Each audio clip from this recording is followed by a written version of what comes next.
Annie, Valérie, Margot, Ludivine ou encore Guillaume ou Mel. Tous ces invités de Crush ont un point commun. Avant de faire la rencontre qui a tout changé, ils avaient une checklist de critères bien précise. Et puis, un détail, une discussion, un imprévu, et boum, leur cœur a pris le dessus sur leurs critères. Regarde Annie par exemple. Elle a une idée très claire de ce qu'elle cherche et de ce qui est rédhibitoire. Quand elle tombe sur Léo et qu'elle apprend qu'il est papa célibataire, elle se dit « ça va pas le faire ». Et elle décide de ne pas aller plus loin. Et puis, il y a ce message de Léo, gentil et attentionné. Un vrai déclic pour Annie. Aujourd'hui, ils sont très heureux ensemble. L'esprit de Mythique, cette app de rencontre qui a formé des millions de couples, c'est exactement ça. Parce que parfois, en scrollant sur une app, tu passes à côté d'une belle histoire juste à cause d'un petit détail. Une photo floue, une bio pas hyper inspirée, une chemise qui pique un peu les yeux, mais derrière un profil, il y a quelqu'un. Il y a une personnalité, un regard sur le monde, une façon de rire même qui pourrait bien te faire craquer. Imagine si toi aussi, au lieu de passer trop vite sur un profil, tu laissais une chance à l'inattendu. Aujourd'hui, je suis très heureuse de ce partenariat avec Mythique parce que leur vision de l'amour, c'est exactement celle de Crush. Suis ton cœur, pas tes critères. Ça te parle ? Attends d'entendre l'histoire qui suit dans l'épisode du jour.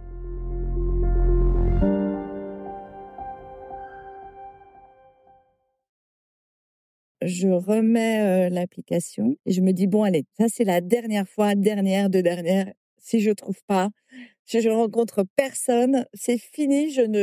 Et ma marraine me disait toujours ne cherche pas, ça viendra tout seul. Et je me disais mais viendra tout seul, mais comment ça vient tout seul quoi. C'est pas facile quand t'es une femme.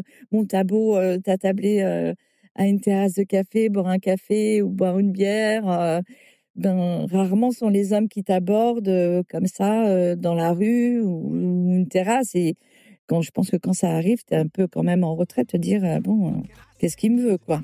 Donc là, tu te dis, c'est la dernière fois que je m'inscris, dernière chance quoi. Ouais, c'est ma dernière chance et dernière chance.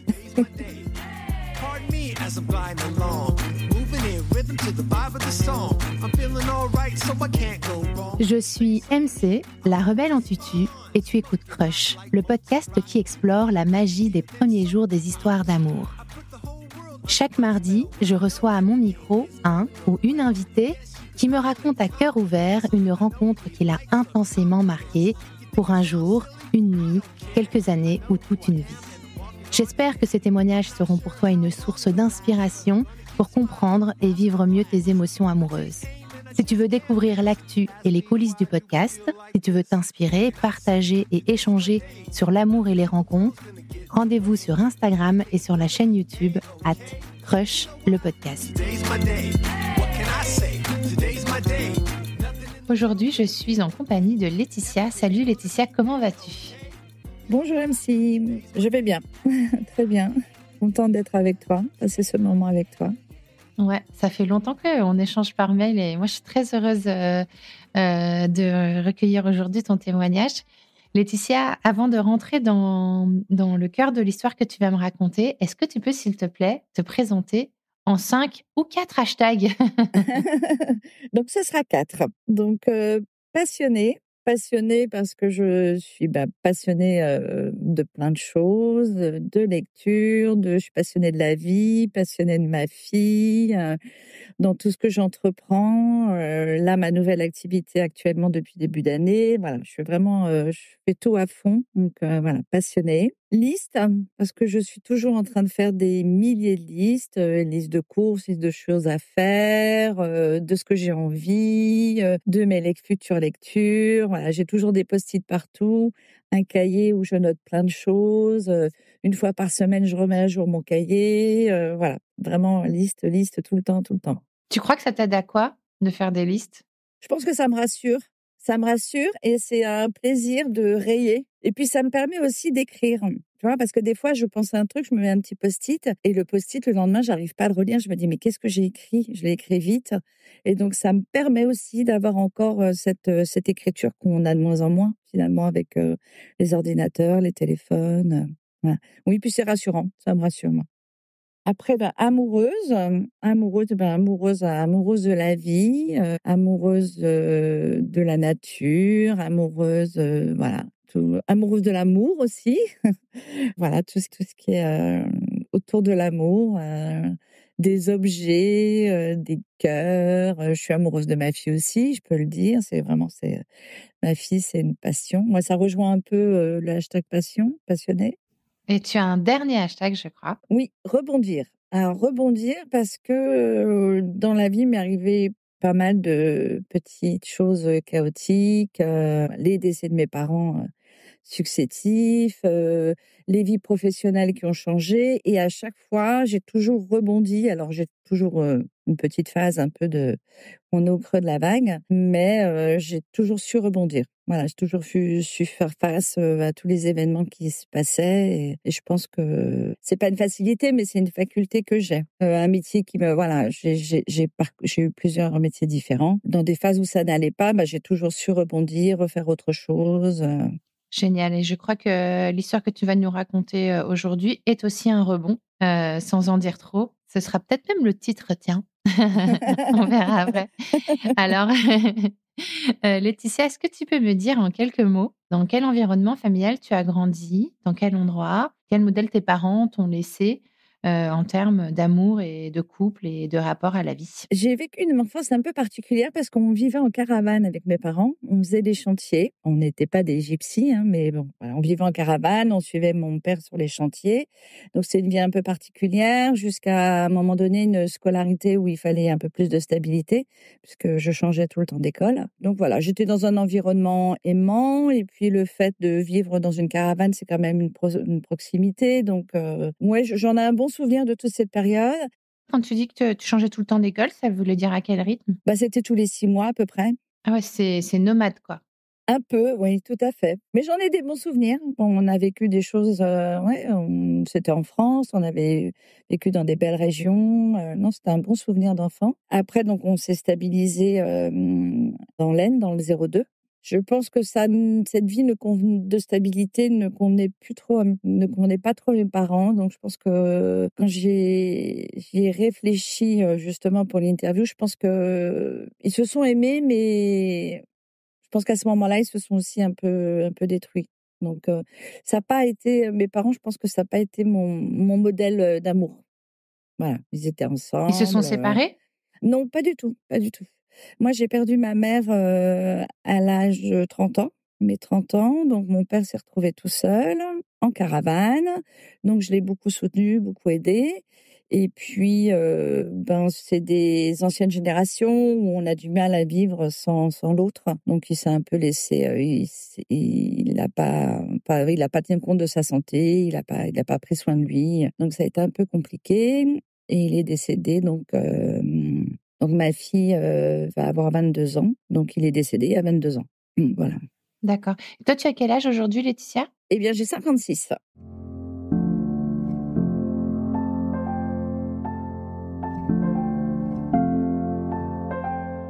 Aujourd'hui, tu as 56 ans. L'histoire que tu vas me raconter, elle s'est déroulée il y a pas si longtemps que ça, en 2021. Est-ce que tu peux me raconter, quelle était la période de ta vie que tu traversais à ce moment-là?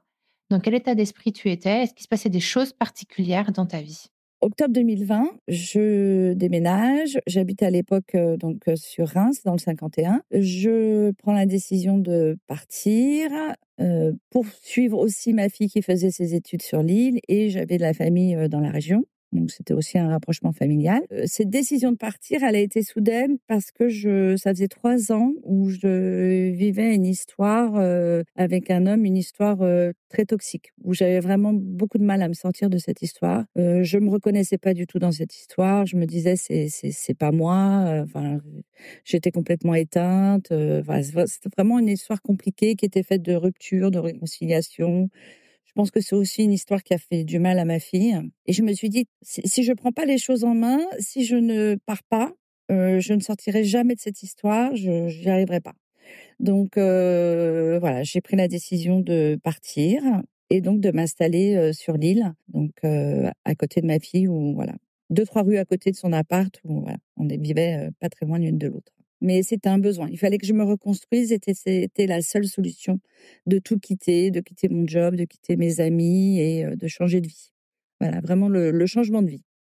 Ouais, c'est radical, donc j'imagine qu'effectivement, la situation émotionnelle dans laquelle tu étais devait être très, particulière. Ouais, ça m'a affectée. J'avais même été voir un psy pour comprendre comment c'était possible, d'aimer un homme comme ça. Pourquoi j'arrivais pas à me sortir de cette histoire, donc j'ai compris des choses avec son aide et ça m'est apparu après les vacances, donc après août 2020, moi en rentrant de vacances, je me suis dit: «Je peux plus vivre ça, ça me ressemble pas du tout, c'est pas moi». Tu t'en vas, tu quittes la région, tu quittes tout et tu vas t'installer à Lille à côté de ta fille. Comment se passe, ce début de vie à Lille? Alors, au départ, je vis un peu chez ma marraine. J'attendais d'avoir un CDI. J'avais trouvé un job assez rapidement. Je vis chez ma marraine. Bon, là, j'en profite au maximum. Je me fais chouchouter. Je suis une vraie princesse. Je fais rien à la maison. Vraiment, je rentre le soir, je mets les pieds sous la table. Vraiment, c'était un bonheur. Et puis j'ai mon CDI, donc je dis à ma fille: «Mais on pourrait peut-être reprendre un appartement toutes les 2. Et elle me dit: «Bah non maman, moi je suis bien toute seule». Bon bah d'accord, bon bah dans ces cas-là, je vais me trouver un petit appartement. Donc je trouve un petit appartement et c'était la période, donc on était en février 2021. Donc il y avait encore tous ces, covid, 18 heures, couvre-feu, voilà. La vie était un peu compliquée quand même. Ouais, c'était particulier, ouais. Ouais, c'était particulier, donc ben, beaucoup de balades sur l'île, voilà, des choses comme ça, mais je me ressource moi toute seule aussi, en étant seule et juste ma fille pas très loin et voilà, je me reconstruis, comme ça, en fait. Est-ce que tu es heureuse à ce moment-là dans ta vie ou est-ce que tu sens que tu es de plus en plus heureuse et bien dans tes baskets? Non, je suis bien, je suis vraiment bien, ça m'a fait du bien de tout quitter, de quitter, mon ancienne vie, je me sens super bien, Et tu as réussi à pas retourner ou tu as pas du tout eu envie de replonger dans cette vie-là? Jamais? ouais, non, non, j'ai vraiment, coupé court à tout, comme on fait, on bloque les numéros, voilà. Je me sentais bien, j'étais heureuse, je réapprenais à vivre, seule. Est-ce que tu avais envie de rencontrer quelqu'un ou tu profitais de ta solitude? Alors au départ, j'ai profité de mon célibat et puis ensuite je me suis dit: «Bon, ça fait plusieurs mois que je suis seule, donc je vais peut-être me mettre sur les applis». Donc hop, je remets les applis. Donc je navigue sur l'une et sur l'autre et puis, bah, c'était aussi une période donc encore compliquée, donc faire des rencontres, c'était compliqué, sauf si tu autorises l'homme, à venir passer la soirée chez toi où là, bah, bien sûr, hein, puisqu'en plus on pouvait pas sortir, après 18 heures. Enfin voilà, c'était une drôle d'ambiance. Je discutais, si tu te rencontres pas rapidement, la conversation, s'essouffle en fait. Tu as pas de choses en commun, enfin tu 2 choses de discussion, enfin des sujets assez banals quoi. Je trouve que la rencontre doit venir assez rapidement et puis pour avoir un visu aussi, pour avoir un visu, de se dire, «Bon voilà là j'accroche, j'accroche pas», C'était pas du tout, vraiment no offense dans ce que je vais dire, mais parce que je considère que je suis un peu, aussi de cette génération-là et que pour moi les applis, c'est pas du tout naturel. Est-ce que pour toi c'était un exercice, nouveau? Oui, j'ai l'impression vu ce que tu me dis, mais est-ce que c'était, difficile de t'y faire ou tu étais à l'aise sur les applis? je non, ça allait, j'étais assez à l'aise, mais après j'aimais bien, des réponses du tac au tac, tu vois? Un échange, assez rapide et puis des fois il y avait pas cet échange, peut-être que, ben, les hommes étaient peut-être pas connectés ou Et tu matches avec beaucoup de mecs? oui assez quand même et puis, il y avait tout un jeu aussi, avec une de mes collègues qui était aussi, une femme de mon âge et en fait, on échangeait beaucoup là-dessus, le midi à la pause déj, voilà, comme on peut faire les filles. Des fois, on se moquait, des fois, enfin, voilà, c'était très et puis, on partageait aussi, les profils qu'on voyait sur les sites, après, ben, quand on arrivait à avoir des rendez-vous, donc le lundi, on était pressés de se voir. «Bon, bah, alors, ça s'est passé comment?» «Oh, bof, non, bah, non, je donnerai pas suite, voilà, c'est pas passé. Puis après, tu vois, ça s'essouffle aussi finalement. Enfin, je fonctionnais comme ça. À un moment donné, j'en avais un peu assez et hop, j'enlevais mon profil, j'enlevais l'appli de mon téléphone. Au bout de 15 jours, je me disais: «Bon allez, j'y retourne, je vais voir». Mais après, il y avait aussi cet échange avec ma collègue qui était assez sympathique où on échangeait beaucoup autour de ça.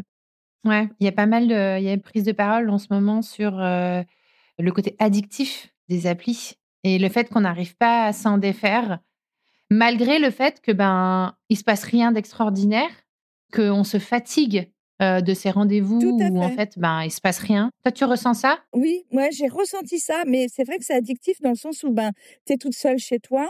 Bon alors tu vas échanger, avec tes enfants ou avec ta famille, quelques messages, mais il y a un moment donné, tu as quand même un manque d'une présence.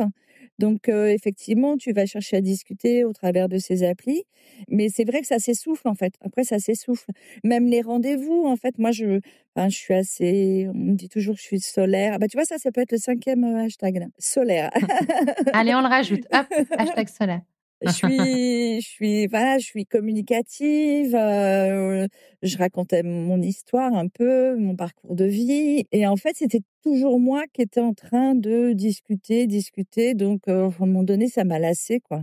Il y avait pas d'échange, il y avait pas de voilà, il y avait pas d'interaction, que ce soit en texte ou au rendez-vous. Tu veux dire que tu es allée au date, allée au rendez-vous et la discussion, elle avait vachement de mal à démarrer, enfin à prendre place et du coup, toi, tu te retrouvais à parler toute seule, c'est ça? Voilà, c'est ça, c'est un peu ça, tout à fait, ouais. Tu as pas envie à un moment juste, d'arrêter pour toujours et puis, de te dire: «Bon, bah, c'est pas fait pour moi» ou, «C'est pas l apparemment ça marche pas, c'est pas le moment», Oui, oui, c'est à donc c'était en début d'année où j'avais remis les applis et après j'ai arrêté quelques semaines après et c'était pendant mes vacances d'été, donc en août 2021. Retour de vacances, ma collègue me dit: «Ah, j'ai rencontré l'homme de ma vie». Elle était partie dans les Landes en vacances, donc ton appli te suit, tu vois? Tu regardes un petit peu les hommes qu'il y a autour de toi. Et là, elle me dit: «Je vais quitter, la région, je vais partir vivre là-bas» et là, je me dis: «Waouh, la chance qu'elle a! Pourquoi elle et pourquoi pas moi, quoi?» et elle avait rencontré son mec sur une appli? Sur une des Ouais, applis? sur une appli, dans les Landes, donc à l'opposé du nord, quoi, à l'opposé de l'île. Donc là, le lundi soir, je remets, l'application et je me dis: «Bon allez, ça c'est la dernière fois, dernière de dernière. Si je trouve pas, si je rencontre personne, c'est fini, je ne» et ma marraine me disait toujours: «Ne cherche pas, ça viendra tout seul». Et je me disais: «Mais viendra tout seul, mais comment ça vient tout seul, quoi?» C'est pas facile quand tu es une femme, bon, tu beau, t'attabler, à une terrasse de café, boire un café ou boire une bière, rarement sont les hommes qui t'abordent, comme ça, dans la rue ou une terrasse et je pense que quand ça arrive, tu es un peu quand même en retrait, te dire: «Bon, qu'est-ce qu'il me veut, quoi?» Donc là, tu te dis: «C'est la dernière fois que je m'inscris, dernière chance, quoi». Ouais, voilà, c'est ma dernière chance et dernière chance.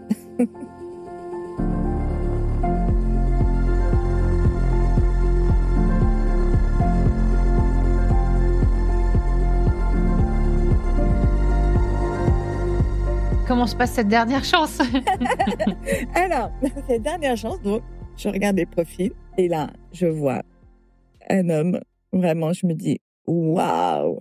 et en fait, je le trouve, atypique, iconique dans sa façon de ses photos. Dans sa maison, il y avait un escalier qui monte au premier étage. Les marches sont Chaque marche a une couleur différente, des couleurs hyper pétantes, violet, vert, et là, il était assis sur cet escalier. Je me suis dit: «Waouh!» mais vraiment, de superbe photo et je me suis dit: «Waouh, j'aime bien, j'aime bien ce profil, hein». Pourquoi tu le trouves atypique? Ben, déjà par ses cheveux, il a des cheveux mi-longs, tout gris et blanc, des cheveux magnifiques. Vraiment, je me dis, «Waouh, vraiment super». Tu vois, souvent, à nos âges, les hommes sont souvent chauves, hein, parce qu'ils ont des problèmes de calvitie, ils se rasent, et tu vois, ils ont tous un peu le même profil, chauve, la petite barbe et franchement, lui, je le trouve incroyable, plus la mise en scène de ses photos, je le trouve, vraiment super. OK, donc tu flashes. Oui, oui, je flash, oui, je flash. Hop, je lui envoie un petit message. Il fallait matcher ou pas avant? Oui, je crois qu'il fallait matcher, donc moi je match, il match et puis, voilà, on peut discuter. Donc on se présente, parce qu'en plus moi comme lui, c'était un pseudo. Donc voilà, on se présente, on se raconte un petit peu nos vies, voilà, nos situations amoureuses, les enfants et cetera et je crois quelques heures après ou peut-être le lendemain, je sais plus trop, on bascule sur WhatsApp et on discute sur WhatsApp. On discute tous les jours, bonjour, bon réveil, bonne journée, voilà. Le soir, on discute, on s'envoie des photos. Il habite à côté de Lille? Oui, à 10 minutes de Lille. On échange des photos, on parle beaucoup. Alors pas, tu sais, comme on fait maintenant des selfies, moi je suis pas du tout, selfie, mais des photos qu'on a, dans nos téléphones, voilà, des moments de vie, je lui envoie des photos de ma fille, on parle beaucoup musique, on partage beaucoup de liens musicaux, on écoute, les émotions qu'on peut avoir au travers de la musique. Ça, c'est vraiment un point très fort, la musique. Donc voilà, ça dure comme ça, donc du lundi jusqu'au, jusque fin de semaine. On décide donc de se rencontrer, donc le samedi. Donc c'était la braderie de Lille. Donc c'était un contexte, c'est la première braderie de Lille depuis le confinement. Par contre, il y avait pas d'exposants, personne ne vendait, mais par contre, tous les bars, les restaurants étaient ouverts. Donc c'était la fête partout. On avait nos masques, mais bon, c'était la fête partout, dans les rues, voilà. C'était donc le samedi 4 septembre 2021. Et ma fille déménageait pour un appartement un peu plus grand avec son amoureux, de l'époque. Donc et moi j'avais rendez-vous on avait rendez-vous à 18h. Donc toute la journée on déménage, les copains de ma fille sont là. Voilà, on déménage, on déménage. Le canapé ne passe pas dans l'escalier. Il était 17h, j'avais rendez-vous à 18h et ma fille savait que j'avais un rendez-vous. Et donc tous les potes savaient, ils disaient: «Bon, bah, c'est pas grave, allez-y, on va se débrouiller et tout». Enfin, j'étais en nage, il faisait super chaud, j'étais rouge écarlate, j'étais limite même d'annuler le rendez-vous parce que je me disais, «On va jamais y arriver, le déménagement est pas fini», c'était vraiment assez épique et ma fille me dit: «Mais vas-y, vas-y, on se débrouille», donc je cours chez moi, tac, tac, tac. J'étais à 10 minutes à pied, je me prends une douche, je souffle, voilà, je m'aère, et je suis quand même en retard de 45 minutes au rendez-vous. Et tu le préviens? Tu Oui, je lui envoie des messages, mais il savait que je déménageais ma fille, donc il n'était pas trop surpris. Il patiente. Alors là où je vivais, mon petit appartement que j'avais, il y avait une petite, place avec une église et il y avait des bancs et donc je lui envoie un message et je lui dis: «J'arrive». Donc je m'apprête, je descends et donc là, je le vois assis sur un banc.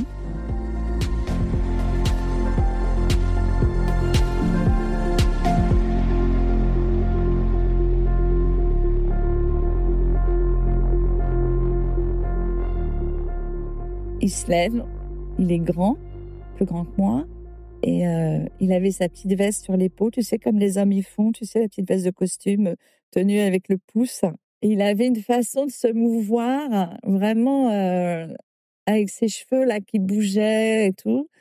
Je me suis dit: «Waouh!» Je me suis dit: «Bon, bah, Laetitia, bah, tu es déjà amoureuse». Rien que de le voir, je me suis dit: «Mais tu es déjà amoureuse». Je me c'est suis dit: fou ça. «Oh là là!» Ah ouais, vraiment, c'était une sensation, incroyable et j'ai encore cette image, tu vois, en t'en parlant de le voir se bouger, se mouvoir, sa façon de marcher et quand il m'a dit: «Bonjour», sa voix, je me suis dit: «Waouh!» Tu sais qu'il y a une expression qui dit, sans être vulgaire, mais, à faire pipi dans sa culotte, tu vois? Tellement ça t'émeut, voilà, cette voix, c'était, incroyable. C'est la réplique de Pretty Woman quand elle est à Et ben l'opéra. voilà, voilà, c'est ça, «J'ai failli exactement. faire pipi dans ma culotte». Elle a beaucoup aimé, encore plus que Don Quichotte. C'est ça la réplique dans Oui, c'est vrai, c'est vrai. est-ce que tu crois que, là, tu as un flash, en fait, tu as un coup de foudre, mais tu as un coup de foudre alors que tu as déjà échangé avec lui et que du coup, tu as déjà un contexte, tu as des données sur lui. Est-ce que quand tu regardes avec le recul aujourd'hui, ce moment-là, est-ce que tu crois que tu projettes quand même tout ce que tu sais déjà de lui sur le physique et la réalité que tu vois à ce moment-là? Oui, oui, oui, je pense que si je l'avais rencontré simplement dans la rue ou à un bar, mon regard se serait peut-être arrêté sur lui. Ça n'aurait peut-être pas été plus loin. C'est parce que là, il y avait déjà aussi tout cet échange, je pense qu'il y a de ça aussi et ça confirmait, un peu tout ce qu'on avait échangé. Je pense qu'il y a ça aussi et donc là, on m'a dit: «Bon, bah, on va boire un verre?» «Bon, on va boire un verre» et là, on était dans les rues de Lille et je sentais son épaule là qui se frottait contre la mienne. Je me suis dit: «Oh là là là là là là là là là là». J'étais toute émoustillée là. On s'assoit, on s'assoit et puis, donc on commande une bière, on est face à face et là, on commence à parler et d'un seul coup, il s'arrête et il prend mes mains dans ses mains et il me dit: «Mais d'où tu sors toi?» Et là, je me suis dit: «Waouh!» Je me suis dit: «Mais, je pense qu'en fait, il est tout aussi fasciné, que moi, on est tous les 2 fascinés l'un par l'autre, en fait. Et là, après, on continue à se balader, voilà, on traverse les rues de Lille, on se promène, on s'arrête, on boit un verre, on échange un premier baiser, un deuxième dans une petite impasse. Au premier baiser, je me suis dit: «Je pense qu'on va passer, des bons moments ensemble». Vraiment, enfin, même sur le point de vue physique, quoi, j'ai vraiment senti, comme une explosion, en fait. Je me suis dit vraiment, je me suis dit: «Mais enfin, quoi, enfin, enfin ça m'arrive, enfin je vais pouvoir être heureuse». Vraiment c'était, tu vois, c'était rapide, c'était des flashs, mais voilà, il se passait vraiment quelque chose, une émotion forte, de se tenir la main, être côte à côte, c'était vraiment quelque chose de chouette et puis, bah, c'était aussi ce côté festif. Il y avait du monde partout dans les rues, donc c'était sympa et j'ai une petite anecdote. On est dans une, rue, on va pour rejoindre, un autre bar. On tombe nez à nez avec, des très bons amis de son fils aîné et tout le monde lui dit, «Ah!» parce que tout le monde le surnomme, Olive et et là, ils étaient 15 et: «Oh Olive, tu vas bien? Hein? Tu te promènes? Qu'est-ce que tu fais?» Et moi, j'étais toute penaude à côté, tu vois? Je me disais: «Bon, d'accord, OK, bon». Alors il me présente, voilà, aux copains et tout. Bah, Lille, c'est pas une très grande ville, donc ouais, je pense que tu croises facilement des gens que tu connais. Il s'appelle Olivier, du coup, cet homme? Voilà, il s'appelle Olivier. Et il avait des enfants? Il avait 2 enfants, 2 grands-enfants. Et séparé de la mère de ses enfants depuis longtemps? Oui, depuis 3, oui, oui, oui, ça faisait 3 ans, voilà, on était séparés. Et toi, à ce moment-là, est-ce que dans ta tête, tu sais, souvent, nous, les filles, on a une capacité à se projeter beaucoup trop vite.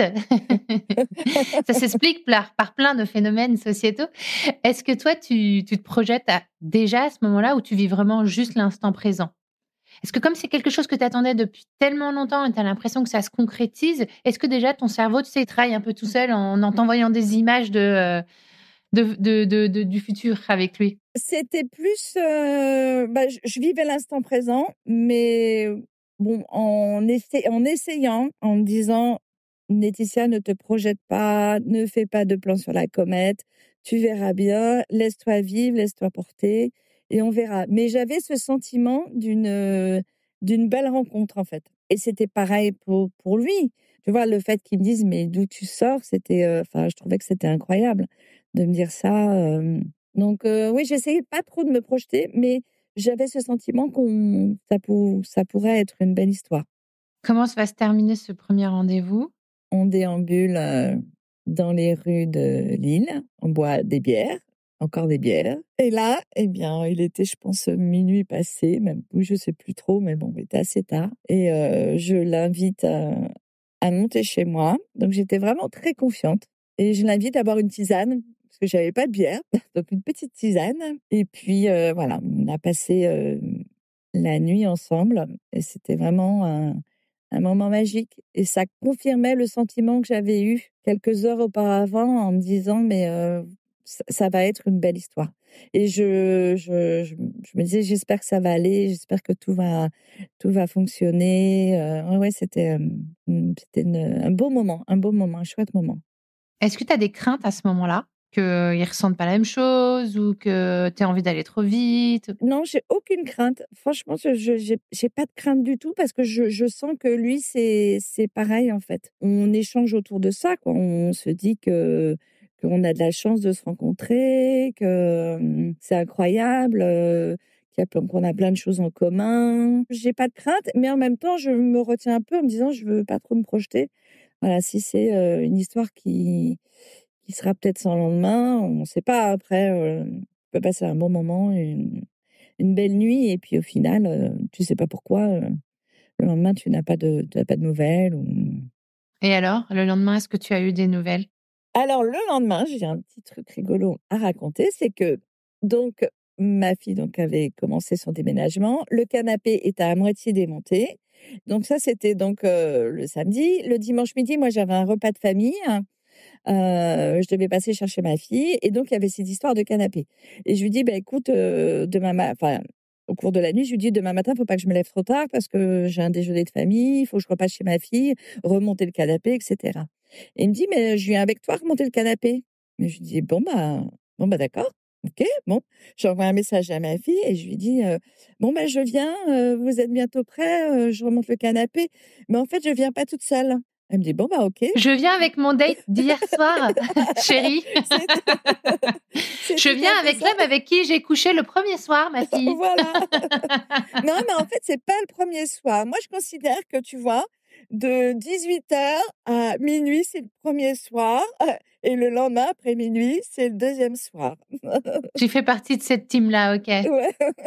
Bon, après, on est des adultes, enfin, puis il y a des envies, il y a des, voilà. Et donc on monte chez ma fille, donc on remonte le canapé, après je redescends, Et il s'en tu le va, présentes à nous ta on fille? part. Oui, je le présente et discrètement, ma fille, elle me dit, «Il est iconique». Ah, je lui dis: «Iconique». Oui, d'accord, oui, bah, c'est tout à fait ça, Doudouce, oui, oui, mais oui, oui, oui, il est un peu iconique, voilà, il est quand même atypique et iconique. Donc voilà. Et donc elle me dit: «Moi, je suis trop contente pour toi». J'ai trop envie de voir une photo de lui maintenant. Je t'en enverrai.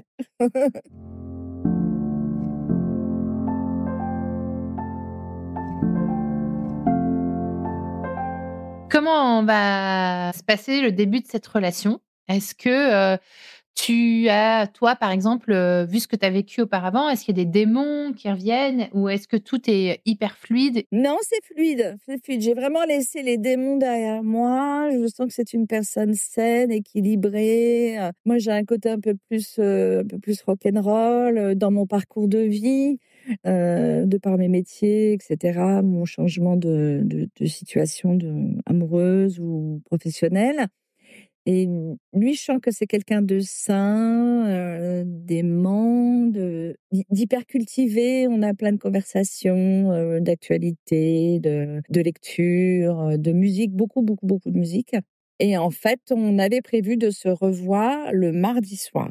Le lundi matin, donc j'ai des petits messages, je suis au bureau, bon, il m'avait dit: «Écoute, je pourrais t'envoyer un message le matin, mais je pourrais être dans la journée, je pourrais peut-être pas, je suis occupée, voilà, sur le boulot, je peux pas toujours», donc j'ai un petit message le matin, un message, à la pause déj et j'ai un message en fin d'après-midi où il me dit, «Je ne tiendrai pas jusque mardi soir, je viens ce soir». Et moi je fais: «Waouh, trop bien, trop bien, trop bien, trop bien». Et depuis ce moment-là, après, voilà, on a vécu des chouettes moments, vraiment des chouettes moments. C'était incroyable parce que en fait, moi, j'habitais dans un studio avec une mezzanine, donc le fait que ce soit petit, on avait aussi une promiscuité. En fait, toi, tu te tournes un peu autour, dans la salle de bain, voilà, forcément, tu te tournes autour, la chambre était sous les toits, donc tu vois, il y a ça aussi qui fait que je pense, un peu comme des étudiants. Voilà, tu vis dans un studio, tu es tout le temps l'un avec l'autre, l'un sur l'autre, et donc ouais, depuis ce fameux mardi soir, on s'est plus quittés.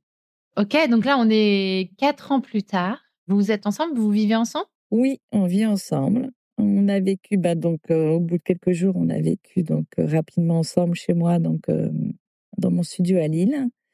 Et c'était chouette parce que c'était un moment, on avait l'impression un peu d'être des étudiants, on sortait en boîte de nuit, dans les bars, enfin, tu vois, la vie citadine et puis, en plus, la vie lilloise reprenait, tout ouvrait, donc il y avait C'était vraiment, une période particulière, ouais. oui, je pense qu'il y avait ça aussi. Il arrivait avec sa petite valise, avec ses vêtements au départ. Tu vois, la petite valise était dans un petit coin. Après, j'ai acheté quelques petits paniers, mettait ses affaires dedans. Donc, il avait aussi la sensation, tu vois, d'être un petit peu en vacances, tu sais, quand il arrivait avec sa petite valise, ses fringues.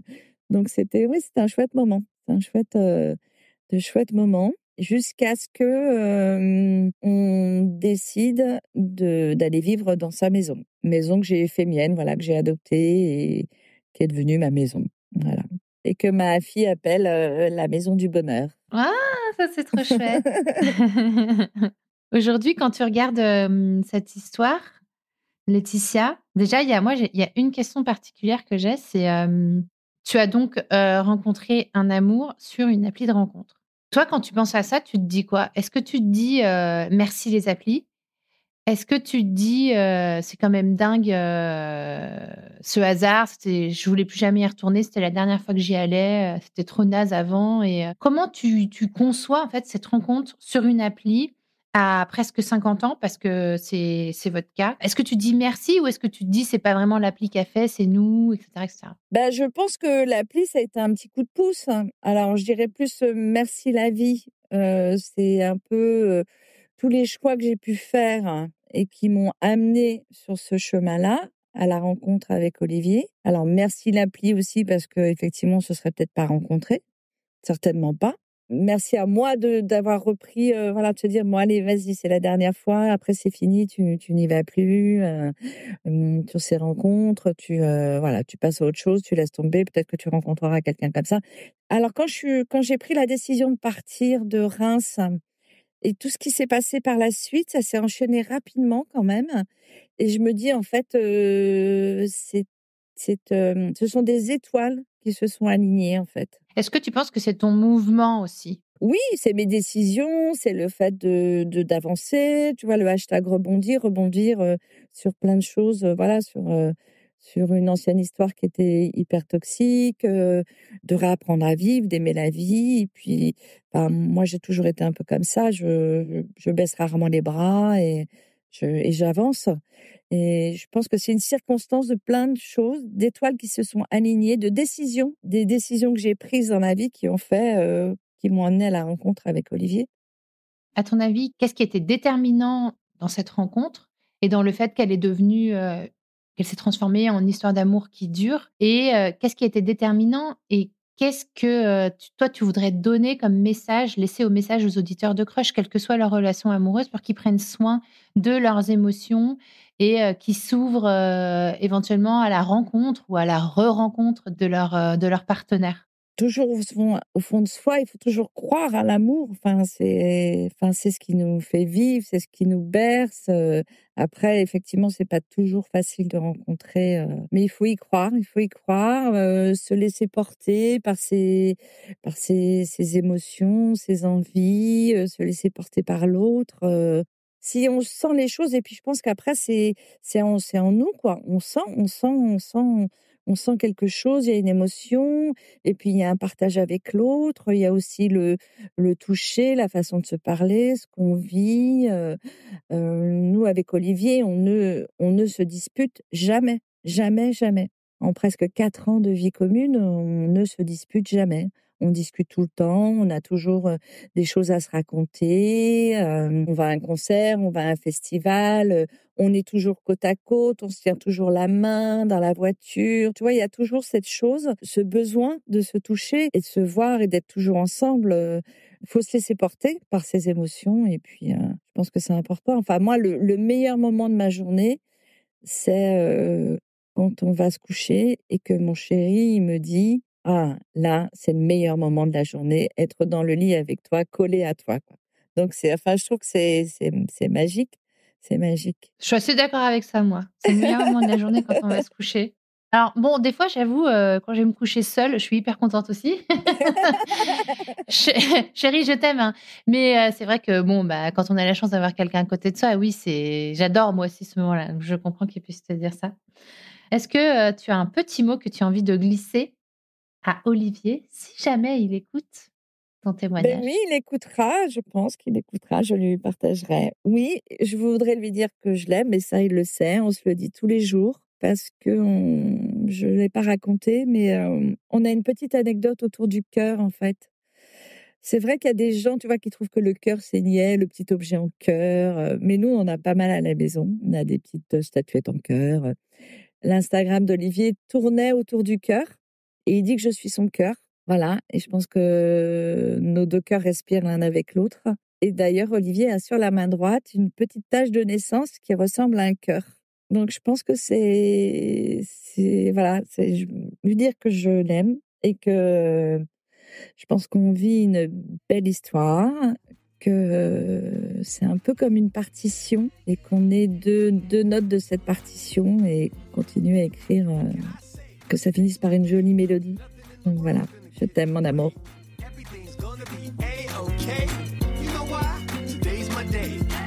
Merci d'avoir écouté cet épisode.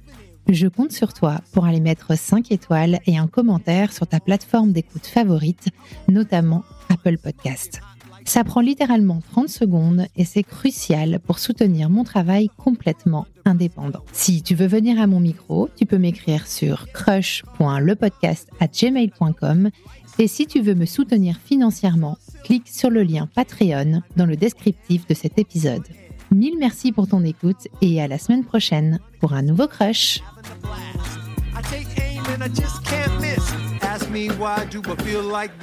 What can I say? Today's my day. Nothing in the world's gonna get in the way. Everything's gonna be A-okay.